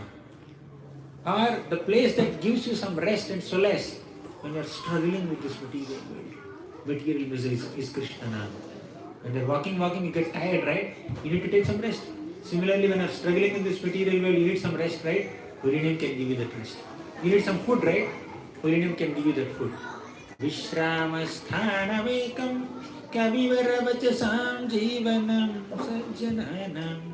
Jivanam sajjananam. Sajjana means good people. So this holy name of Krishna is the jivanam, the life of all such good people. Patheyam yanmumuksho sapari parapada praptaye prochavan Vishramasthanamekam kavivaravachasam jivanam sajjananam Bijam dharmadrumasya prabhavatu bhavatu bhutaye Krishna nama. It's a bijam. It is the seed of dharmadruma. The whole tree of Bhagavata dharma is based on the seed of Krishna nama. So therefore, let us take shelter of the holy name of Krishna. What's the time now? 9 o'clock. I didn't realize. I'm sorry about that. So there are hundreds, thousands of more such glories of holy name of Krishna. We discussed a few tonight. Sorry for going beyond time. I didn't realize this. Okay. Thank you very much. So let us sincerely take shelter of the holy name of Krishna. Despite all our disqualifications, distractions, if we sincerely beg for Krishna's mercy, Radharani's mercy, and Lord Chaitanya Mahaprabhu's mercy, they will bestow the necessary attention into us, necessary mercy upon us to be able to chant the very names of Krishna nicely and reach their lotus feet. So let us pray to all the acharyas to give us the strength to chant the holy names of the Lord. So with this prayer, let's conclude today's session. Harinam Prabhu ki jai, Srila Prabhupada ki jai. Should we have a couple of questions? I don't mind. You see the time. Anyone has any questions? Yeah, Comments? if anyone has any questions, please raise your hand. Oh, okay.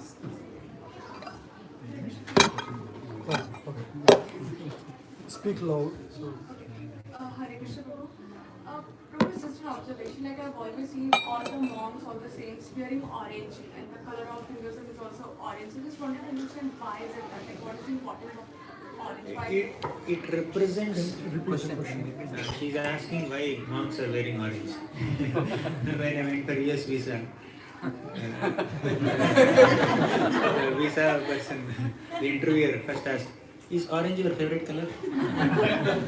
I said, "I'm a monk." That means orange is your favorite color. I said, "Okay, give me visa." Therefore I came here now. So, yeah, it represents renunciation, detachment. This is fire, right? Fire is in this color. So in fire everything burns. So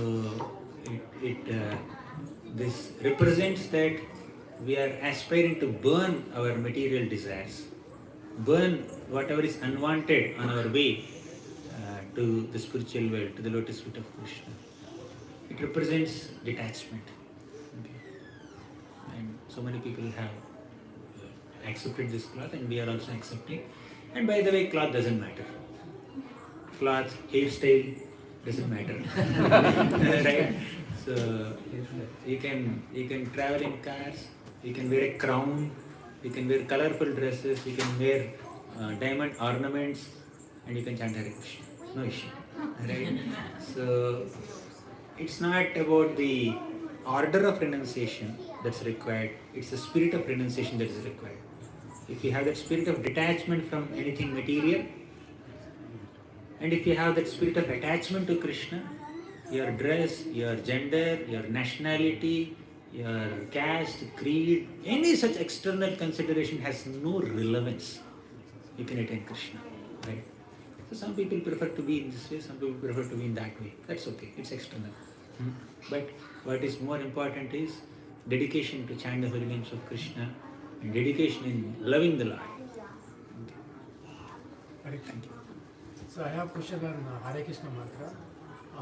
So in that mantra we have Krishna and Rama, right?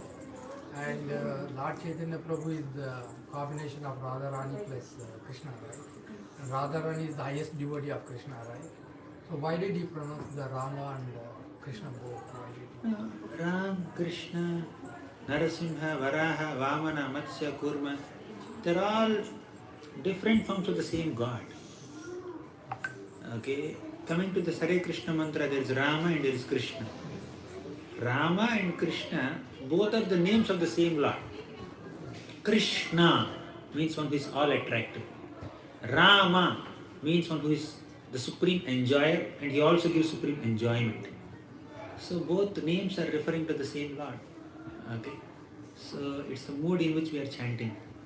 It's not, there's no, if you consider that Rama as Lord Ramachandra, Raghava Rama, or you consider Rama as Krishna, or Balarama, or Parashurama, so you're basically referring to the same Lord. So, no. I think he wants to clarify where is Radharani in that name. Hare. Oh, like that? Hare, the word Hare refers to Radharani, the energy of God. Hare part is. Hare is Radharani, and Rama and Krishna both are referring to the same Lord. Does it answer the question? Yeah. And so you said also Om Narayana, right? So we should chant this one or that one? Different sampradayas, I was quoting different shlokas that support that different Vaishnava sampradayas emphasize on the process of chanting the names of the Lord. So in one sampradaya chants that mantra, another sampradaya chants with this mantra.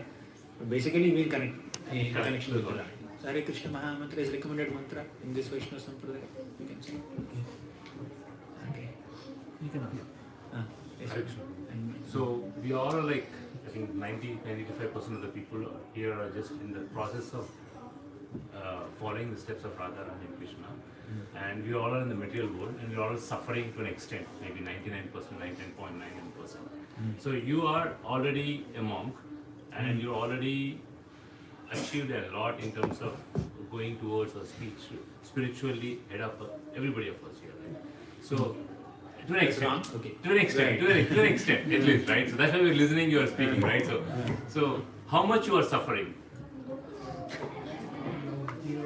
I'm suffering jet lag now. Apart from jet lag, so you are away from this material attraction when compared to many of us here, right? So and Basically, suffering depends on how much you identify with the body. If you identify yourself as a servant of Krishna and accepting whatever inconveniences are there on this path of spiritual life to embrace that identity as servant of Krishna and serve Krishna, that so-called suffering is also happiness. On the material plane, suffering is suffering, happiness is also suffering. On spiritual plane, happiness is happiness, suffering is also happiness. Okay? So, spiritual plane is absolute. Okay? So, if you ask my case, when I identify myself as servant of Krishna, I am happy. Although apparently I am having some inconvenience. But whenever I forget my identity as servant of Krishna, I suffer. That's what I say. Maybe give some examples so we can relate. General terms, how do you see versus how one is? Or maybe before you came to Krishna. Yes, yes. See, suffering exists. Whether it is for a devotee or someone who is not practicing devotional service, bhakti, suffering exists. But you don't get affected by it. You don't get overwhelmed by it. Because we understand the temporary nature of suffering. Okay? So Krishna says in Bhagavad Gita, Matra sparshastu kaunteya sitoshna sukha dukkha daha agamapayino nityaha tamstitikshasva bharata. So, when a practicing devotee is suffering, he understands that the suffering is not permanent. And a practicing devotee experiences some happiness on a material plane. He understands that this happiness is also temporary. Okay? When you understand the temporary nature of this happiness and suffering, you don't get affected by it. Right? So, what I would say is suffering will not become zero just because you are chanting Hare Krishna. But that suffering which continues to exist will not overwhelm you, will not affect you. You will be able to see the hand of God behind that suffering. I went through so many health challenges, many other issues. But I saw that, oh Krishna, thank you very much for arranging this suffering in my life, so that I'm purified of all the misdeeds that I have done in the past, so that I become more helpless and desperate in depending on you in this situation of suffering. Because when there is suffering, the feeling of dependence on Krishna will be intensified, right? When you are materially very comfortable, we forget God. But when you are in an uncomfortable situation, you will become more prayerful, isn't it? Yes. So if that suffering is helping you connect with God, that suffering is blissful. The suffering is bliss. So this consciousness of seeing misery as mercy of God and trying to connect with God in the midst of calamities comes by studying Srimad Bhagavati regularly. So that's what I can So say. we are excited to get exhausted, but you're excited to get more closer to God. That's how I can see. Okay. We are supposed to be like that. Yeah. Yes, Mantis. After that. We live in this world. First of all, please accept my humble obeisances. I've been listening to your lectures here, and I think I'm going to be very regular listening to you on earth. So the question was that we are living in this world, and there are so many distractions. So if I decide to take Hari Naam, but in next moment, I think I'll lose my concentration or focus, and then I'm thinking of something else. So can you give us some pointers how we can be steadily taking the name? What can we be thinking of when we are taking? Yes. Repeat the question. Yeah. She's asking that what helps us to constantly think of the holy name of Krishna, because sometimes we do so, sometimes we get distracted. Sometimes we may not be able to steadily focus on the holy name. That's what is your question, right? My answer is that we should try to keep ourselves in the company of devotees who constantly remind us that we have to take shelter of Krishna. We can attend classes like this, we can come for spiritual gatherings like this, we can attend Kirtan Melas, Sadhu Sangha retreat, all that, so that we are constantly reminded of our responsibility, our duty to chant the holy names of the Lord, right? And in the company of devotees, when we hear from devotees, there is constant rejuvenation of our enthusiasm. Our commitment to the path will be rejuvenated. So, association of devotees is essential for us to commit to the path, for us to not get distracted or deviated from the path. Right? Deviations are there. Maya is constantly trying to pull us out of this path, but devotees are trying to pull us inside the path. Right? So the more devotees are connected to, the more you keep hearing, the more you are inspired. For example, you are saying that sometimes I feel like chanting, sometimes I get distracted. Sometimes that enthusiasm will just go down. It's like charging battery. So now the charging is 10% here. Okay, how long it will survive? Okay, so 1 hour more, 2 hours more, then it will be dead. But if you charge your spiritual batteries by sincere Shravana, okay, and the charging will last for whatever time. It depends, depending on the phone model, depending on the battery capacity. Sometimes you charge 100% in the morning, by the end of the day, it's gone. Sometimes some phones may come for 2 days or 3 days. Sometimes battery will drain in half day only, right? Similarly, depending on our bandwidth, we have to hear Harikatha. When we hear from devotees, that inspiration that we get from that hearing will keep us surviving for next few days. Okay? If you are forgetting, after 1 day, hear every day. If you are forgetting after half day, here twice a day. If you are forgetting once in a week, here every week. Something like that. So basically, by hearing from devotees, we will recommit to the path. We have to recommit every day. That's why it said is Nityam Bhagavata Sevaya. Okay. Thank you. Yes, please. My question is along the similar lines.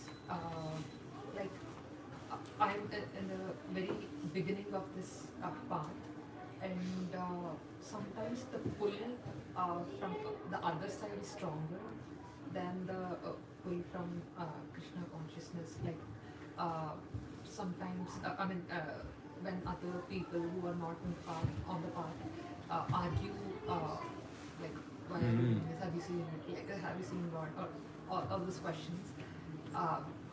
I sometimes cannot answer, or sometimes I don't want to argue, but they leave certain questions and doubts in my mind, and if I take one step forward, I take two steps backward sometimes. So, I mean, you mentioned that we have to be constantly in the path, but how do we even eliminate that slight doubt? Because we heard from all the stories that slight doubt could stop God from helping us. So, I mean, how do we? Yes, it's a genuine question.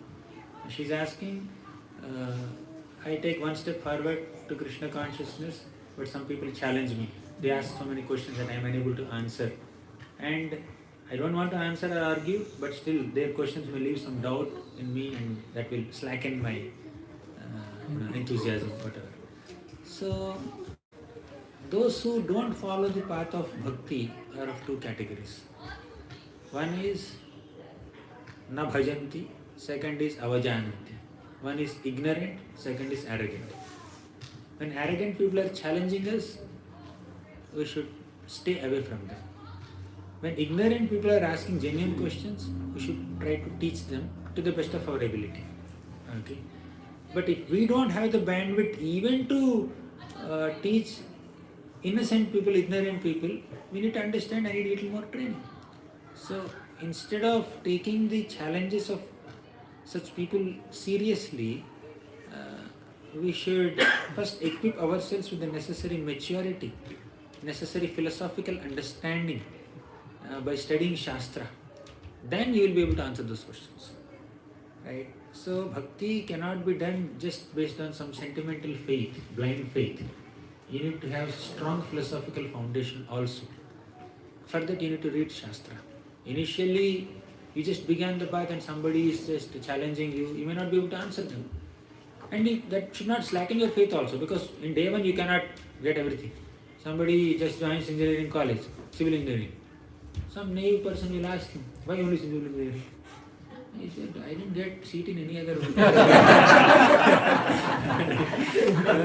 So I had to take this. So sometimes that could be a reason. But some people have a great zeal. Yes, I want to be a civil engineer. I want to become an architect. I want to build bridges and buildings, etc. He may have some initial enthusiasm, but because he's a beginner, he's in first year, first month, first semester, he doesn't have great understanding to defend his excitement. Right? So he has to complete his 4 years. So you ask first year civil engineering student who consciously accepted civil engineering department, his answer is at one level. You ask fourth year student, BTech, his answer is at a higher level. You ask the master's student, his answer is at a higher level. You ask the PhD fellow, he will give a much mature answer. Okay? Commitment is there in the first year student also, BTech fellow also. Right? But maturity is not there. There is some little commitment. Yes, there is some excitement, there is enthusiasm. That is Komala Shraddha. There is very little faith. But it has to increase. How will it increase? You should study. You should clear first semester, then second semester, third, 8 semesters. He has to clear 4 years BTech, then 2 years masters, and whatever number of years PhD. Whatever time it takes to write the thesis and get it approved. So someone said, I have to abandon my research to write my thesis. Right? So anyways, it's a long path. So a beginner, don't get affected by it. You please continue. the path, right? Keep reading the scriptures. After some time, you will be able to smash all the arguments. Okay. So, what is the symptom that you're growing in bhakti, and what is the symptom that you're falling down from bhakti? Like you're on the right path, and what are the symptoms that you're distracted from the path? This answer is very elaborate, but I'll give a very short answer. It's 9:27 p.m. I have class at 3:30 a.m. Oh. So, what is the symptom that you are advancing in bhakti? And what is the symptom that you are not advancing in bhakti? Or degrading or getting sidetracked? Answer to both questions is same. Just check how much are you being enthusiastic and excited in chanting the names of Krishna and doing various services in Krishna consciousness. And also check how much lust is still there in the heart. How much pride is still there in the heart. How much envy is still there in the heart. So check the anartha levels, right? And check the service activity, enthusiasm levels. So that's where we stand in bhakti. So as we are progressing, attachment to Krishna will increase and detachment from matter will decrease. But if we are not advancing, this will increase and this will decrease. So that's the check. Okay. Short and simple answer. Thank you. Rajesh. Yes. So you were talking about other Vaishnavism, like Sri Vaishnavism and all that, right? So in that there is one concept they talk about something called Sharanagati. So is Bhakti, is a Sharanagati a prerequisite to Bhakti or the consequence of Bhakti? Like, once you do Bhakti, in one sense, they overlap with each other. Bhakti means to take shelter of Krishna. Okay. So Bhakti is Navavidha. Okay. So Sharanagati is one of them. Okay. Atma Nivedanam is Sharanagati. Shravanam, Kirtanam, Smaranam, Padasevanam, Archanam, Vandanam, Dasyam, Sakyam, Atma Nivedanam. Complete surrender to Krishna. Sarva dharman parityajya mam ekam sharanam raja. That is Sharanagati. That is Bhakti. Okay. So there is an overlap. It's not that they are different stages. So there is an overlap. You can equate them conveniently. But you want to be very precise. Sharanagati is the ultimate step of Bhakti. Okay. so it's a consequence of, like, if you do a lot of Bhakti. Again, in the beginning stage of Bhakti, your Sharanagati is this much. At the ultimate stage of Bhakti, it's this much. Okay, it's there everywhere, throughout. Okay. Thank you very much. Hare Krishna. Hare Krishna.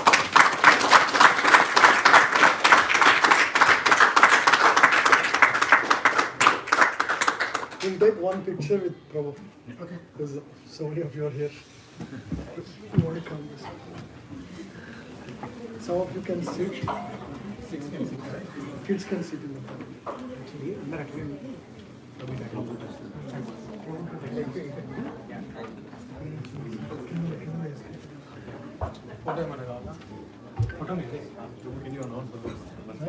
Yeah. After this, there are few books outside written by Prabhu. A few books. Together there are 30 books Prabhu has written. If you are interested, please take. Please take, have a look at the books, and if you are interested, you can take them. Yeah, I can take a picture. I see. I think. I need some place to stand.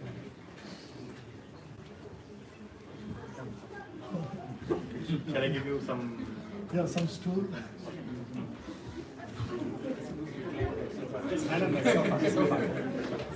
Hare Krishna class is over.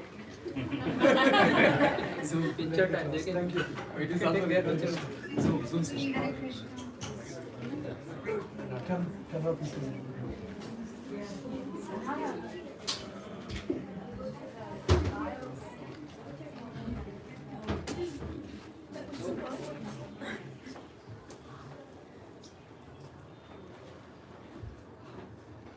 Go to the lowest point. 0.5. 0.5. Yeah, 0.5. Hare Krishna. Hare Krishna. Hare Krishna. Krishna Krishna. Hare Hare. Hare Ram. Hare Ram. Ram Hare Hare. Hare Krishna.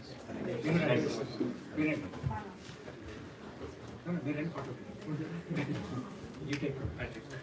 Or I can take. The same phone. Take the same. Go. I'll take one. Yeah.